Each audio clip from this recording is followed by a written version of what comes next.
Hello, thank you so much for joining us. This is a presentation on the new JGA Governor Officer Apprenticeship, information sharing, chance for you to learn a bit more about it and hopefully potentially explore it for your organisation, your team. So um, I thought I'd start with what is an apprenticeship standard. Not everyone's aware of what an apprenticeship is. It's nationally recognised, it's government approved, and it's fundamentally a training program, but on the job. Each standard is developed by what's called a trailblazer group, and it comes from the professionals, the employers that actually work in that particular role. And what they do is they identify the duties that are expected of people in these roles and the specific knowledge, skills, and behaviours that learners are expected to not just develop, but evidence over the course of their time on the apprenticeship. So the governance officer apprenticeship is relatively new. It was approved in May 2023, so only 2.5 years ago, and the first lot of governor apprentices came through in summer. It's relatively new, but really exciting. It is for people whose jobs are supporting the day-to-day functional operations of governance. So supporting decision-making bodies, your councils, your boards, your committees, making sure that governance frameworks are followed, ensuring that legal compliance responsibilities are all being understood, met. So fundamentally, it's for those people in those secretariat governance support roles. Um, if you're an organisation that's large enough to have something like a head of governance, it wouldn't be for them. This is a level 4, so there's not an expectation someone's managing people. One thing I have noticed, though, I work primarily in the charity sector, is quite a lot of people end up doing governance support as part of their job. They might also be operations or even finance. And an apprenticeship like this can be incredibly valuable because it might be thrown upon you and you're not quite sure what you're doing. You're doing as good a job as you can. The governance officer isn't necessarily a full-time job.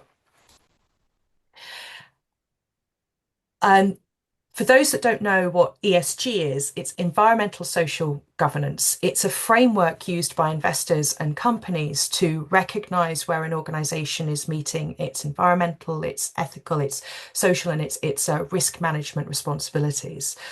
The G in ESG tends to be less given less attention to, which I think is a real shame, especially because it feels like every few weeks there's an example of a failure in governance. I mean, look at Sheffield Wednesday's closing down, look at what's recently been happening with Oxfam. Good governance is so important in terms of managing risk, in terms of managing your longer term sustainability. And so the value of governance support is in having people whose day job is to make sure that there is clear and effective decision making, that there are audit trails of what's made, that there's someone who deeply understands the responsibilities of your organisation. Quick aside, I was supporting a charity recently and I was going through their mem and arts and I was like, does anyone actually read these? That's what the governance officer does. They read them and they understand them and they know what the responsibilities are. It's also about identifying improvement and changes. Two of the skills and one of the behaviours that the learners are expected to evidence is the ability to problem solve, to find improvements in governance. So putting an apprentice on this standard will help you because you're not just getting someone who knows how to do their job, you're getting someone who's been encouraged to consider how the job can be done better. And then fundamentally, what you need in a good governance officer is strong organizational and stakeholder management skills. Someone who is so organized. On the Belbin matrix, this is the quintessential completer finisher.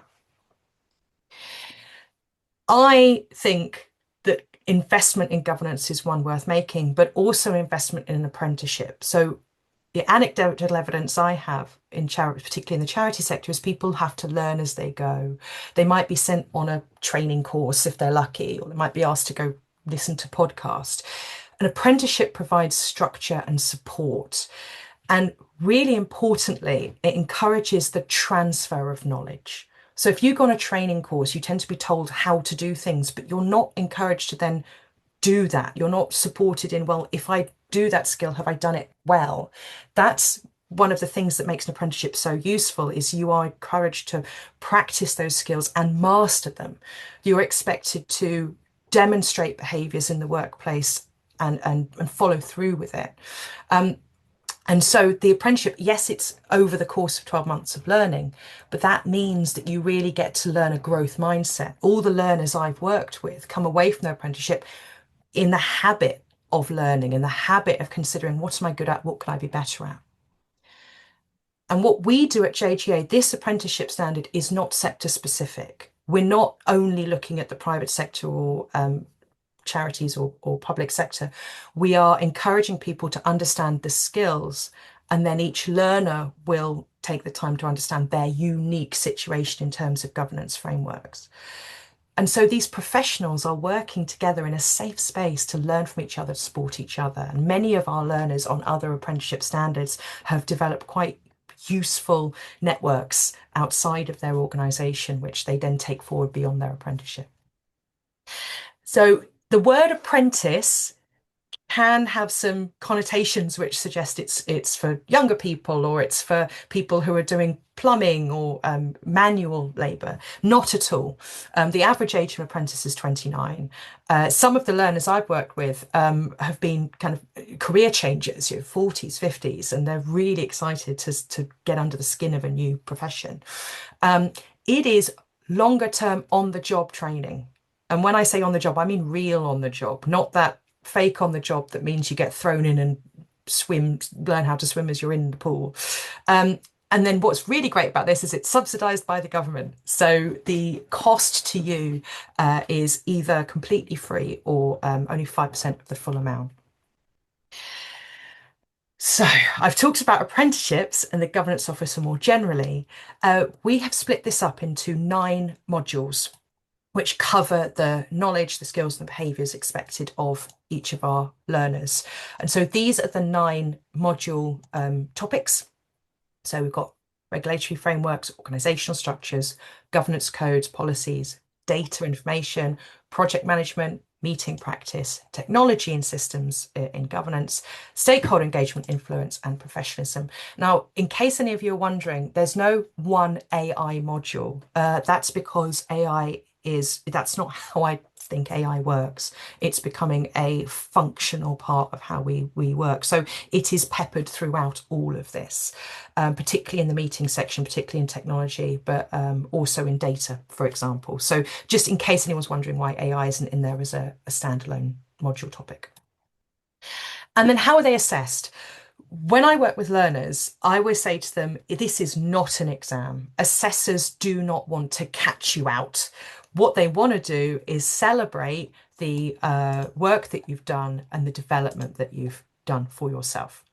So the portfolio of evidence is essentially over the course of the time on the modules, over the course of the time of learning, learners gather evidence that they have the understanding from the knowledge success, that they have developed and mastered the skills, and that they have demonstrated those behaviours in practice. The evidence for behaviours tends to be testimonials from colleagues. The evidence of knowledge tends to be the ability to explain why, the underlying judgment for why they made choices, and the skills is the actual doing of work, examples in practice.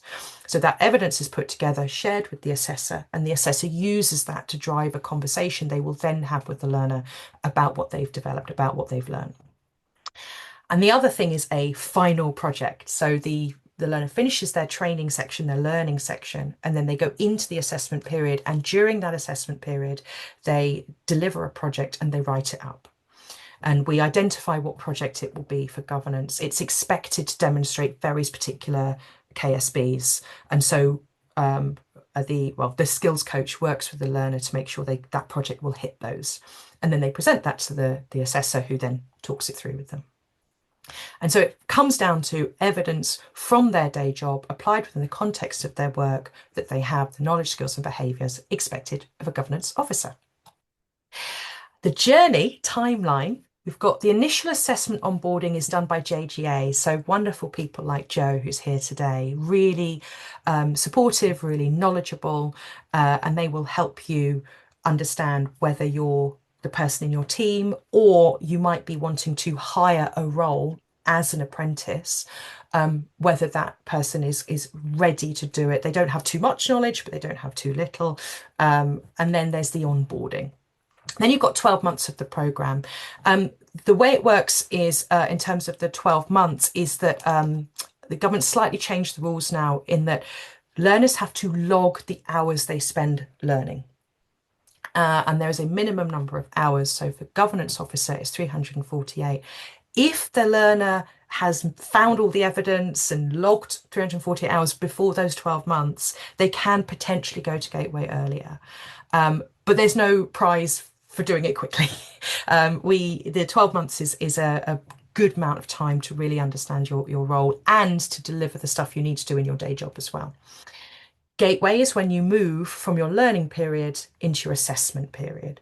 And for the governance officer, I think it's kind of a kind of 12-week turnaround with a few weeks either side for assessors to read stuff. So it comes down to about 4 months between Gateway and actually being assessed. And then you will find out the result within a few weeks. And JGA has an outstanding Ofsted. We are really good at this. We don't just care about what learners learn, we care about the experience they have learning. So we do half-day seminars. That's because that way you've got like 3.5 hours in a day rather than a whole day of sitting on Teams learning. And also it makes it slightly easier to fit in a day job. We've got a skills coach who meets with learners every month and really provides that support of what are you doing next, what can you develop, or deep diving into skills they want to work on. We also have learner progress reviews. These are less about the skills and more about, is the learner on track? Are they meeting the requirements? And is the line manager, is the employer providing that time and space to do the learning that they need? And then over the course of it, the tutor will set projects, assignments, and what that does is prompt learners to apply what they're learning in the context of their work. These are fed back.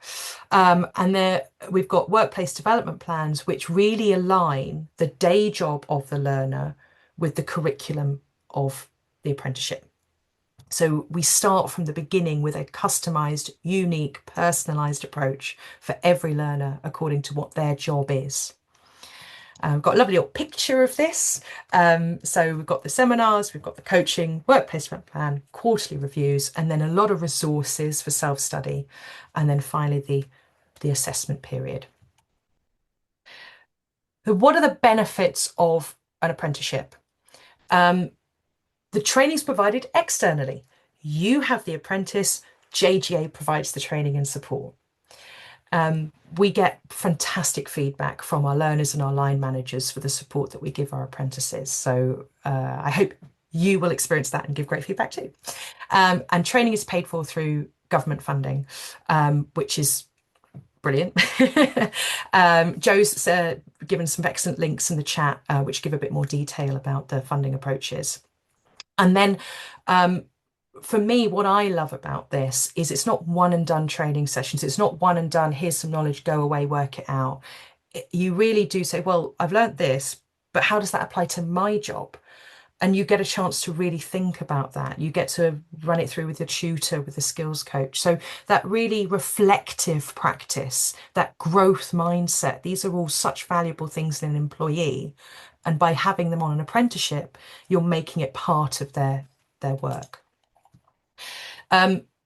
If you have an apprentice, you as an employer have certain responsibilities. So the learner must be employed for the duration of their training and assessment, which for our course for governance officer is 16 months. You pay the salary. The training is paid for by government, but you do pay their salary. There are a minimum of off-the-job hours logged by learners. It's at least 20, but it comes down to about 20% of learners' time. Many of those hours learning are things they're doing in their day job, but you need to make sure that you are giving your learner the time they need to learn and to reflect. It will benefit you in the long run. It will benefit you as an employer, but it is a responsibility. And then line managers must attend learner progress reviews and skills coaching sessions, and make sure that the portfolio that the learner's putting together, they have a chance to have all of those portfolio portfolio items evidenced. And then finally, how does funding work? That's the big one. So if your organisation has a wage bill over 3 million a year, you don't have to pay anything for the training. If you have a lower wage bill, if you're an SME, if you're a smaller organisation, you do have to pay 5% of the total cost. That said, there is levy transfer available. If you go onto the government website, you can find organisations that haven't spent all of their training budget and they will transfer that amount to you. So it can be free, even if your wage bill is lower than 3 million. And remind you again, the salary for the apprentice is your responsibility as an employer. It's the training and the assessment that's covered by government.